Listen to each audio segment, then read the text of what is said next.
Hey, welcome back to the Ready State. One of the things we're noticing in the times of quarantine is that a lot of us are stuck indoors and we are doing a lot of lunging. So from just an athletic development perspective, we have to be sensitive, right? This thing is gnarly, but I do see people spending a lot of time in a split shape, which is fantastic because sometimes that position isn't really part of our movement lexicon. So what we're seeing is a lot of lunge-like things, but I just want to talk about that for a second because the sort of lunge du jour is a reverse lunge where someone basically stands on a single leg and then steps backwards, right? And the reason I want to point that out is that lunging shape is really not a lunging shape, it's a single leg squat shape with some support through my back leg. So what's happening is when we leave the foot down and move the back foot, what we end up doing is loading the front leg, which makes this a really effective single leg squat. Love it, that works great, right? This is an effective single leg squat. But if I'm actually trying to load the hip more effectively in extension by lunging forward, I'm going to be loading this rear hip and putting this example or more exaggeration through the rear hip. Now this makes sense that we're seeing a lot of people choose this position of stepping backwards because we're all missing hip extension. We were before, and we're particularly missing hip extension. What do I mean? I don't mean extending the hip, I mean taking the hip into extension with the knee behind the hip, which is going to require lots of range of motion in the pelvis fascia of the torso, being able to extend the hip, have enough quads, have enough anterior band, have the control, anterior hip capsule, all of this to be upright.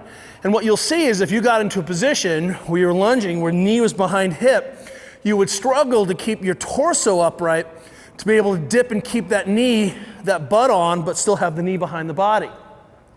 This is why most of us, when given the choice in this position, will lunge with holding the weights here because now look what's happened. I'm back to this front leg load and I haven't really loaded this back leg. Because the torso comes forward, I'm able to hide this lack of extension. The same thing is true when I'm stepping backwards with a lunge set, I'm able to hide that. So a couple ways. One, well, let's open up our hips. We've got plenty of drills to get that hip open. Two, understand that loading forward is a way of adding additional load to the back leg.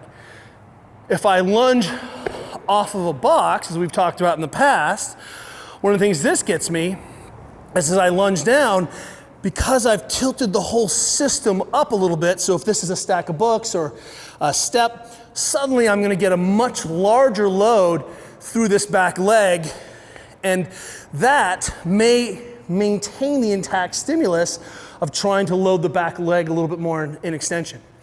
A couple other things I can do, if I move the load from here to upright, then it's going to have a much larger upright torso demand, which may expose the back hip.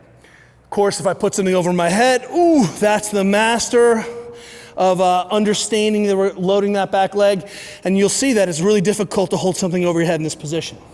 So one, you can certainly modify the load position, but a lot of us don't have a lot of load, but we're using our body weights. So one of the things to be conscious of is, are you actually lunging, or are you just using this leg as a kickstand to balance on a single leg in a squat? Elevate yourself, step forward. These are ways of actually making sure we're using this time to become better and to program positions we sometimes don't want to do or address when we're not shut down.